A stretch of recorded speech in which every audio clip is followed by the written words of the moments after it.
there's one video screwed up like crazy. I was talking about death and grief, and I already hit the damn stop button while I took care of my dog. But I was trying to explain something about death and grief and everything else going on. And I was explaining in another log about my grandmother and my dead cat. I understand what it's like to lose someone that special, because my mother held her grief too long, far too long. Every relative, everybody I knew that Mom was connected with directly all passed away, and she felt she was the only person left. And I tell you, the real heavy-duty blow that really got to her is not exactly the death of Aunt May or death of her father, which still haunted her. It was the death of her mother, of which I completely understand the feeling now.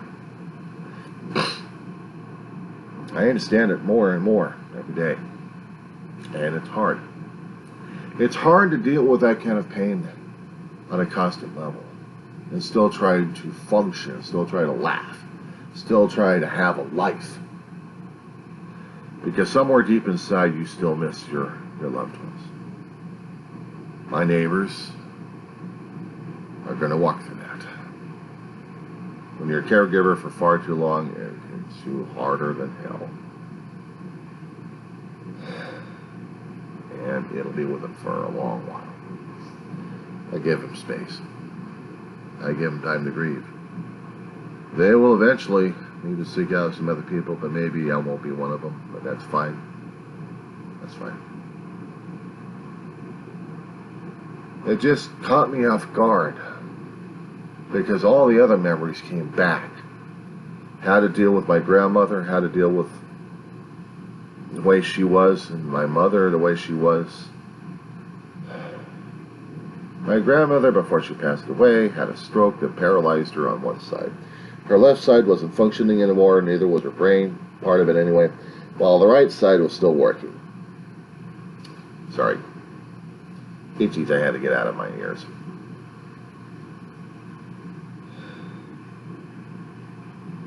There'd be stories that Ma and Grandma would share in the bed while Grandma was infirmed. And we took care of her for the last few years of her life at home. In the last 2 weeks of her life, she had to be taken to the hospital. Holy Cross Hospital in Mission Hills, and that's where she passed away.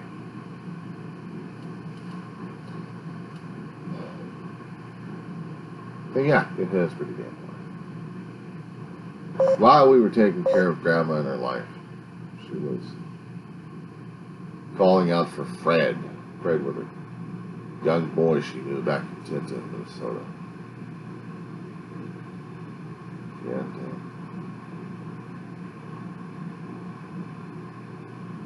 she kept going back there because her mind went back.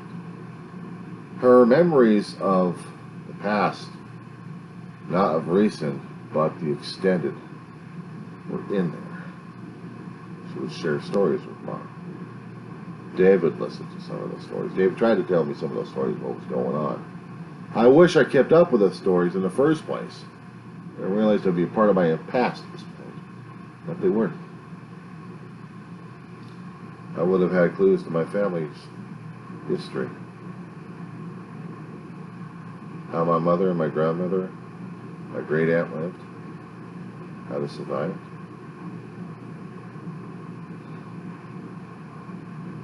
Hardest damn thing for me to deal with. It's bad enough when you don't have the knowledge of your parents, at least not enough to help you out, and this hurt like hell. I wish I had the knowledge of that. It would have helped me out somewhat, to pass along to other generations of what my family went through, what I went through. That's why I do the audio logs of my family, my past, as much as I can. Whatever thing's going on in my head, I have to get them recorded left and right. I used to write these things down, but I found out Far easier to tell the story if if I have a functioning brain, I have a functioning speech center, and I'm able to communicate this effectively to people. So I'm just trying to see where my dog is starting like crazy. But as long as I'm able to get this information out, at least part of my legacy, my generation will understand it, maybe relate. When you lose your connections to your grandmothers or to your great aunts, and you don't pay attention to what they're saying, you're losing part of your family history right there. And only a family Bible can only cover names and addresses and phone numbers and recorded births and deaths and little bits of data, but not the history that went along that would effectively affect you or shape your life in one way or another. Because how they lived their lives affected each generation up until yours, and then have to be affected after that. Because it affects the person each generation. And they have to continue the story, whatever they've got. They have to keep the memories alive. They have to keep the legacy alive somehow. It's important that people record their life stories in whatever kind of shape, form they have. Because besides their own personal history, this is history. The letters that people read in the Civil War museums, before, during, and afterwards, gives people an insight in what was happening during those times. They are precious, they are few, they are rare. And what we talk about, what we discuss, lives on in each of us, and in what form or function we perform, and how we have that recorded somehow of our life story. It's so hard as hell for the World War II historians to get every veteran they can on film to tell us what happened in their time, what they went through. My mother was trying to tell me and my brother what was going on back then. During World War II era, she was growing up as a kid. She was born 1938, Pueblo, Colorado. And the family moved to Hiawatha, Utah, a mining town, and grew up there for several years. My mother's several siblings, older siblings. My mother was a sick kid. She was born with epilepsy, and they didn't have the right treatments or diagnoses for epilepsy during that time. Hell, there was one thing that was so barbaric, I can't even find the references for this. But they evacuated the blood to get a good look at Ma's brain to see how it was, and then put the blood back in. She didn't tell me if she was alive. She didn't tell me if she was conscious or asleep for the thing.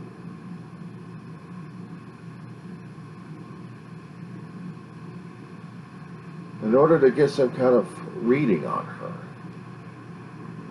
And there were laws passed in Utah that you couldn't marry, you couldn't have kids if you had epilepsy, because you'd pass epilepsy to other people. It was considered a vile thing to have.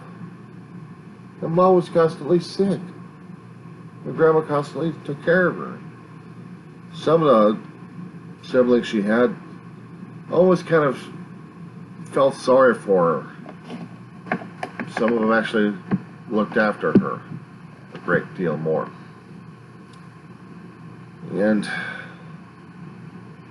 she had a lot of close attachments. She had closer attachments to a few, but not many. But they were still her family.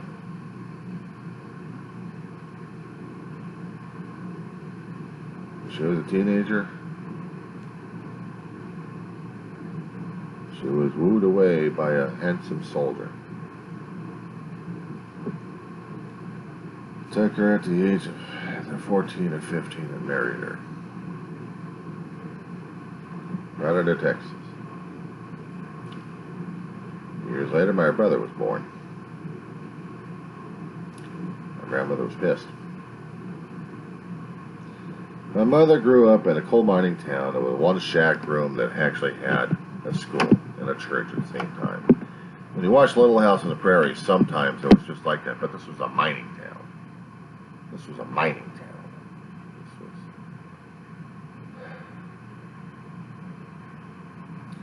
And accidents happened all the time. Some people actually lived and other people died.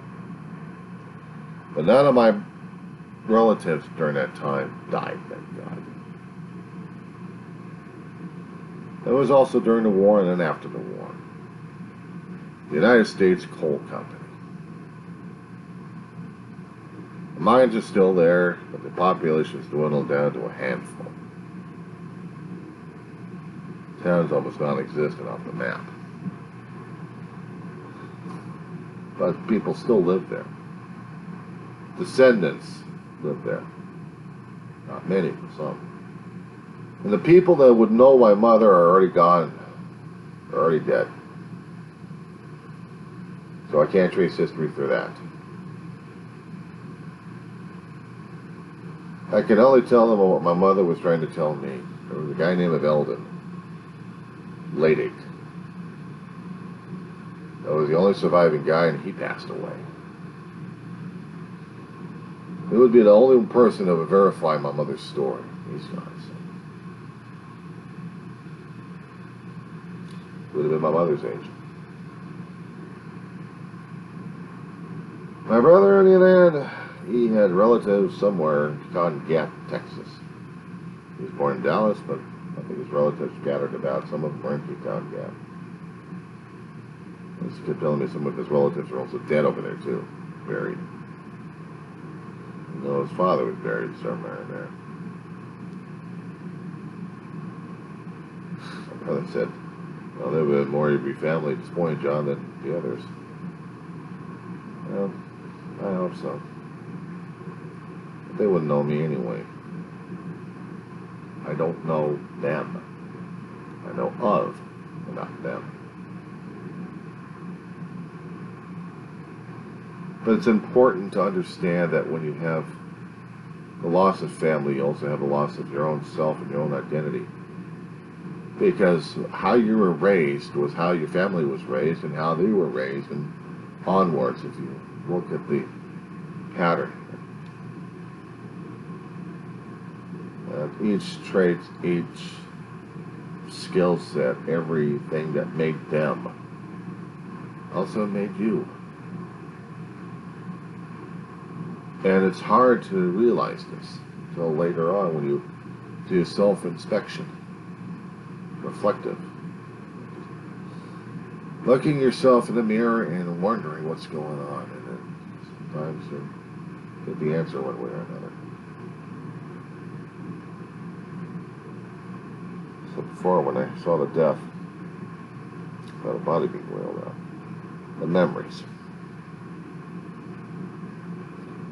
Everything hit, and I couldn't deal. I couldn't go in and out of the place, crying like crazy. Only because I understand what the damn feeling was going through, because I was going through the emotion. I was going through the PTSD form of the grief. When it comes in and comes out, when it hits you hard, it hits you hard. And you just have to roll with it. I had to roll with it. I had a moment of weakness. It wasn't a moment of weakness, it was a moment of connection. If the neighbors understand it, fine. If they don't understand it, then that's fine too. And just explain to them I'm going through a hell of a lot of grief, PTSD at this point over here, because my family was the most important thing in my life. Still is. They influenced me a great deal. My mother and my brother.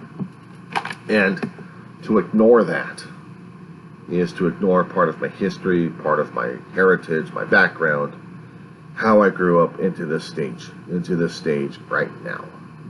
mentally and physically. The current level after my family died is also the hardest damn thing right there, because I still have to focus on the health of my morbid corporate shit here. This job on the hot version, you see. And not to mention, I gotta focus on myself. Mental health and physical. I have to focus on me instead of my family, instead of focusing on how my mother and my brother were doing. Because when you're a caregiver, you ignore your own self sometimes to give everything to care for them, but you also have to take time to care for yourself. And my mother and my brother kept telling me that all the damn time.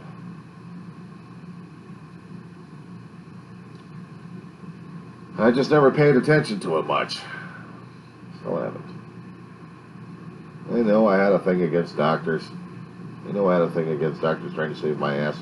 Painful ways. My mother had to deal with the painful ways. She sympathized and she kept saying, "You're going."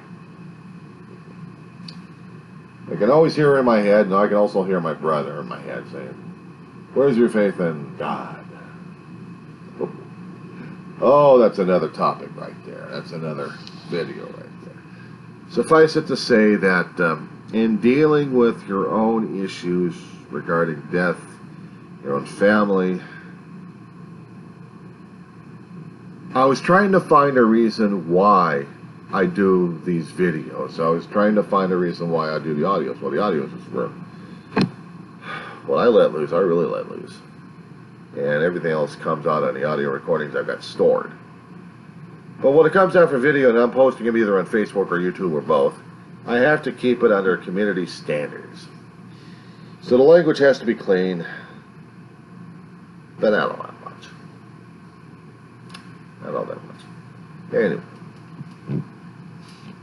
we're going to do another Pandora's box. It's going to be another video, so